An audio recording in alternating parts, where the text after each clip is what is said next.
Happy birthday to you. Happy birthday to you. Happy birthday, dear Ria. Happy birthday to you. আজ আমার জন্মদিন, তাই দিনটা শুরু হলো বেশ সুন্দর একটা কেক কাটিং দিয়ে। এবার আমরা বেরোবো মন্দির দর্শনের জন্য। এই যে হিমান আর ট্রিশা রেডি হয়ে গেছে, চলুন এবার বেরোনো যাক। মহাবালেশ্বর শুধু একটি পর্যটন কেন্দ্রই নয়, এর রয়েছে সমৃদ্ধ ঐতিহাসিক গুরুত্বও। এখানকার প্রাচীন মন্দিরসমূহ এবং ব্যস্ত কেন্দ্রীয় বাজার আজও সুন্দর শহরের ঐতিহ্য ও সাংস্কৃতিক উত্তরাধিকারকে প্রতিফলিত করে। এই যে আমরা মন্দিরে পৌঁছিয়ে সবথেকে আগে পুজো নিয়ে নিয়েছি, যেটা মেনলি মহাবালেশ্বর মন্দির আর কৃষ্ণাই মন্দিরে চড়াবো। আমরা সবথেকে প্রথমে যাব হচ্ছে এই পঞ্চগঙ্গা মন্দিরে। এই মন্দিরের বিশেষত্ব হলো এখান থেকেই 5টি পবিত্র নদীর উৎপত্তি বলে বিশ্বাস করা হয়: কৃষ্ণা, কোয়না, ভেনা, সাবিত্রী আর গায়ত্রী। মন্দিরের ভেতরের জলধারা আর ঐতিহাসিক আবহ সব মিলিয়ে জায়গাটা খুবই স্পেশাল। মন্দিরের ভেতরে একটি পাথরের গৌমুখ থেকে সারাক্ষণ জলধারা প্রবাহিত হয়। এই জলকে পবিত্র মনে করা হয় এবং ভক্তরা আচার অনুষ্ঠানে এই জল ব্যবহার করেন। তারপর গেলাম আমরা নেক্সট মন্দির, যেটা হলো রুদ্রেশ্বর মহাদেব মন্দির। ভারতের বহু প্রসিদ্ধ তীর্থস্থানে পুণ্যশ্লোক রাজমাতা অহিल्या দেবী হোলকর 17 সেঞ্চুরিতে অসংখ্য মন্দির নির্মাণ, রিনোভেশন ও বিউটিফিকেশনের কাজ সম্পন্ন করেছিলেন। মহাবালেশ্বরে পবিত্র রুদ্রকুণ্ড তীর্থে অবস্থিত রুদ্রেশ্বরকে উৎসর্গীকৃত এক সুদৃশ্য শিব মন্দির অত্যন্ত নিখুঁত কারুকার্যে নির্মিত হয়েছে। পাথরের সূক্ষ্ম নকশা ও খোদাই এবং সরল অথচ প্রভাবশালী স্থাপত্যশৈলী ভক্তদের বিশেষভাবে আকর্ষণ করে। ধর্মীয়, ঐতিহাসিক ও সাংস্কৃতিক দৃষ্টিকোণ থেকে এই মন্দির মহাবালেশ্বরের ঐতিহ্যের এক গুরুত্বপূর্ণ অংশ। তারপর গেলাম আমরা মহাবালেশ্বর মন্দিরে। এই মন্দিরটি প্রায় 5000 বছরেরও বেশি পুরনো। এই মন্দিরের সবচেয়ে বিশেষ বিষয় হলো এখানে যে শিবলিঙ্গটি রয়েছে সেটি স্বয়ম্ভু এবং এটিকে অতিশয় শক্তিশালী লিঙ্গ বলে মানা হয়। এই শিবলিঙ্গটি সাধারণ লিঙ্গের মতন নয়, এটি রুদ্রলিঙ্গ, যাকে দেখতে অনেকটা রুদ্রাক্ষের মতন। এই লিঙ্গটির প্রথম পুজো পাণ্ডবের গুরু ধূম ঋষি করেছিলেন। এই লিঙ্গটির ওপর 5টা নদীর জল দিয়ে অভিষেক হয়: কোয়না, গায়ত্রী, কৃষ্ণা, ভেনা আর সাবিত্রী। মহাবালেশ্বর আর পঞ্চগঙ্গা মন্দিরে ফটোগ্রাফি অ্যালাউড নয়। মহাবালেশ্বর মন্দির থেকে বেরিয়ে আমরা এগোলাম আমাদের লাস্ট মন্দির, কৃষ্ণাই মন্দির। এই মন্দিরটি কৃষ্ণা নদীর উৎসস্থলের সাথে যুক্ত, তাই এর ধর্মীয় গুরুত্ব অনেক বেশি। বর্তমানে আর্কিওলজিক্যাল সার্ভে অফ ইন্ডিয়ার তত্ত্বাবধানে থাকা এই প্রাচীন মন্দিরটি পৌরাণিক কাহিনী ও ইতিহাসে সমৃদ্ধ। জনশ্রুতি অনুযায়ী বনবাসকালে পাণ্ডবরা এই মন্দির নির্মাণ করেছিলেন। মন্দিরটি পবিত্র কৃষ্ণা রিভারকে উৎসর্গকৃত, যাকে ভারতের সকল পবিত্র নদী ভগিনীদের মধ্যে জ্যেষ্ঠ বলে বিশ্বাস করা হয়। এখানে ভ্রমণ করলে শুধু দেবদেবীর আশীর্বাদই নয়, চিরন্তন ঐতিহ্য ও ভক্তির এক অপূর্ব ঝলকও উপভোগ করা যায়। কৃষ্ণাই টেম্পল থেকে শান্ত বালকাবাড়ি ড্যাম ও ধুম ড্যামের ব্যাকওয়াটারের মনোরম দৃশ্য দেখা যায়।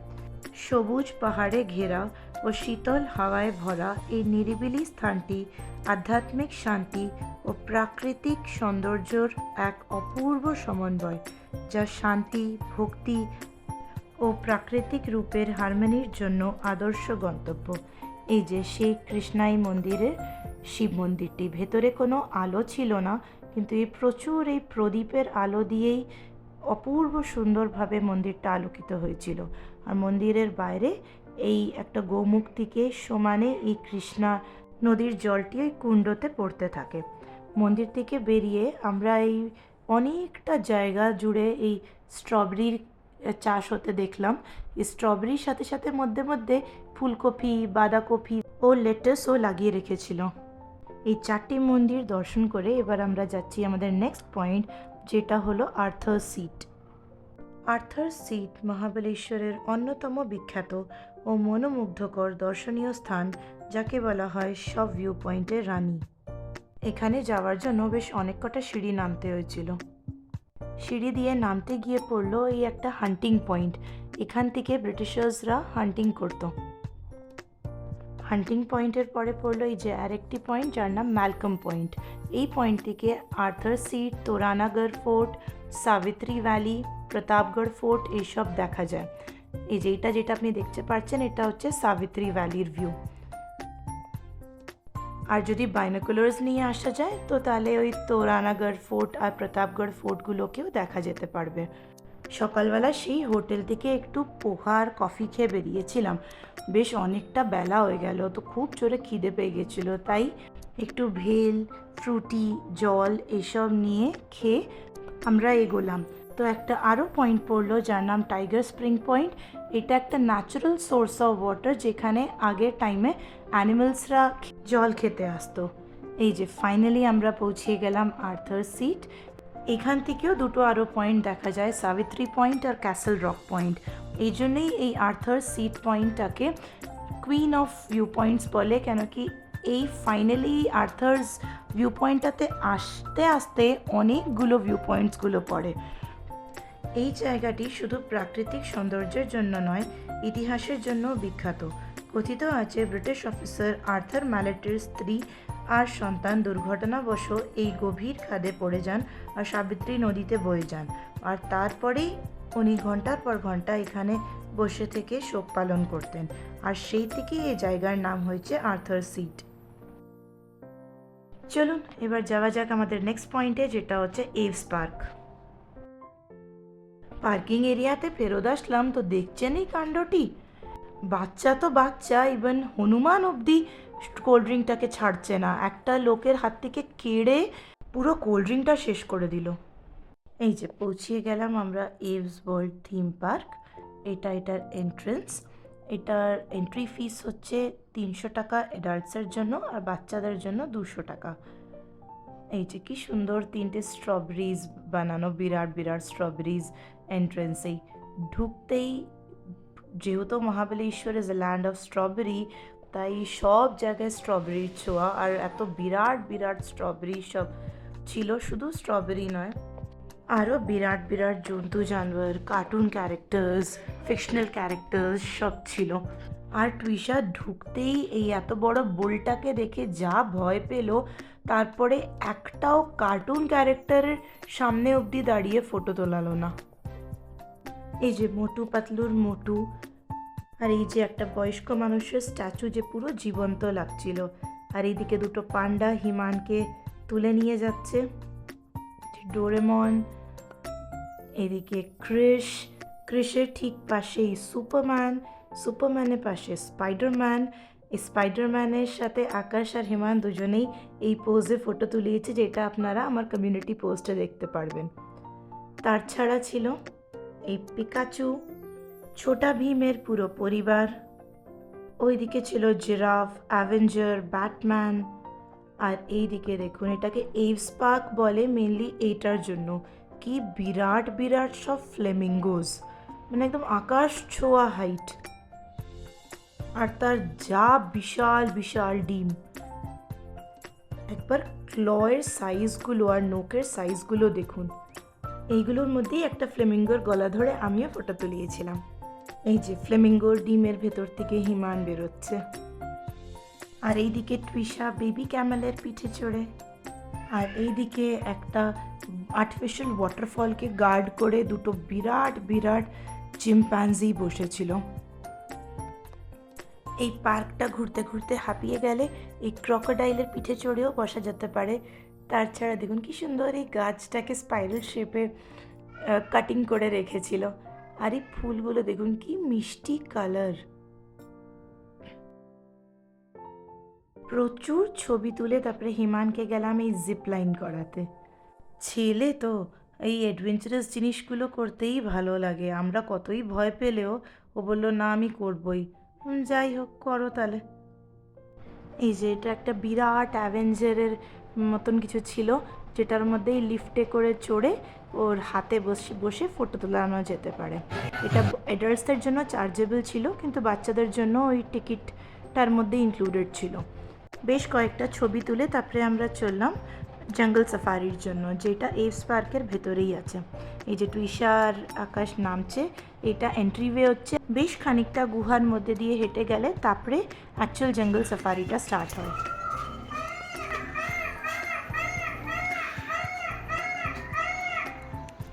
এই যে পিকক, কত পিকক, রাবিটস আছে, ওই দেখ ওই দেখ ওই দেখ, ওই যে পিককের আবার পাঙ্খ ছড়াচ্ছে পিকক।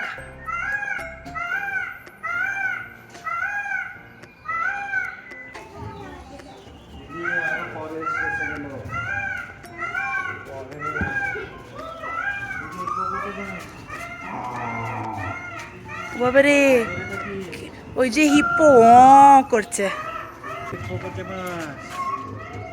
ঠিক আছে, ওই যে বাই বলে দাও, বাই বললে। ওই যে টাইগার, ডিয়ার, ডিয়ারও আছে, ওই যে ডিয়ার, ওই যে অত দূরে ডিয়ার। দেখ স্নেক, তুই সাথে দেখ স্নেক, ওই যে স্নেক উপরে। দেখ এখানে আরো স্নেক, বার্ড, স্নেক,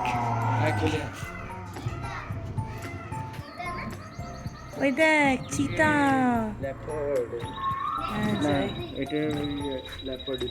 কত বার্ডস।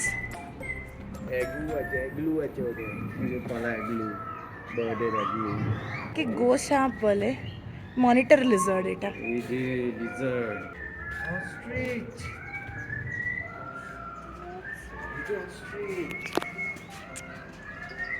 এই দেখ কতগুলো অস্ট্রিচ, ওই দেখ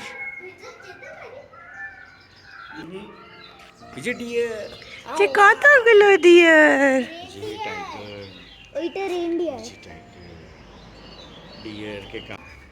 দেখ এখানে আরো বার্ডস, দেখ বসে।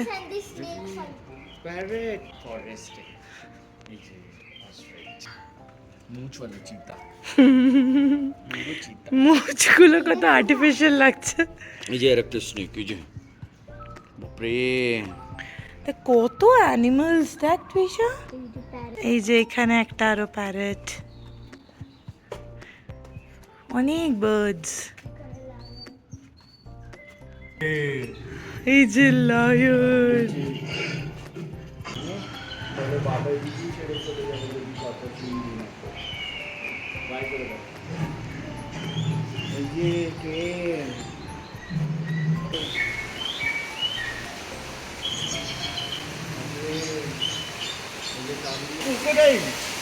কত ক্রোকোডাইল। এই যে এখানে আরো ফ্লেমিঙ্গোস,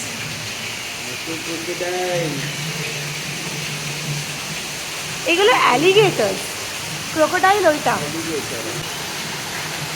এই যে এটা ক্রোকোডাইল।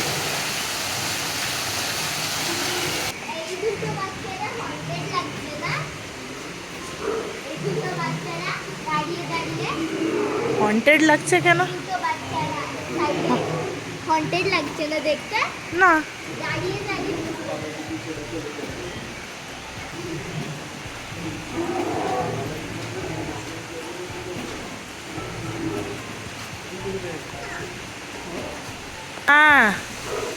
খাবার খাবে না তো এদিকে ছেড়ে দিবে। টেডি বিয়ার নয় ওটা। সোয়ান,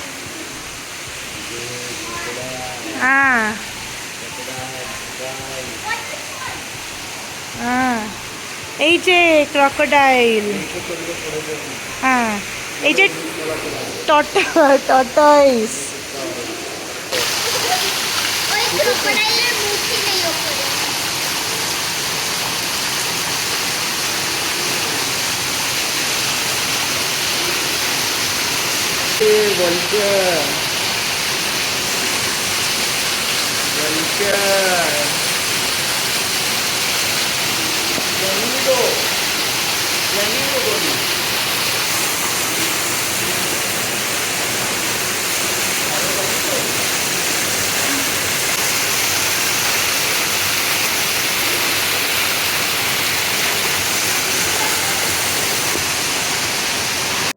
ভীষণ সুন্দর এক অদ্ভুত অভিজ্ঞতা হলো, সাথে সাথে বাচ্চারাও অনেক জন্তু জানোয়ার শিখতে পারলো।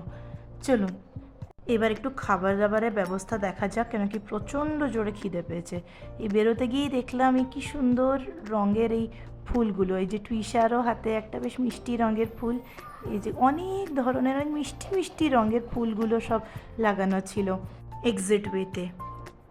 এই যে পৌঁছে গেলাম আমরা একটা রেস্টুরেন্টে, যেখানে অর্ডার করলাম বাটার গার্লিক নান, পনির বাটার মশালা আর সাথে একটু স্যালাড। চলুন আজকের ব্লগটা এখানেই শেষ করলাম, দেখা হবে পরের ব্লগে নতুন কোনো লোকেশন, নতুন চমক নিয়ে।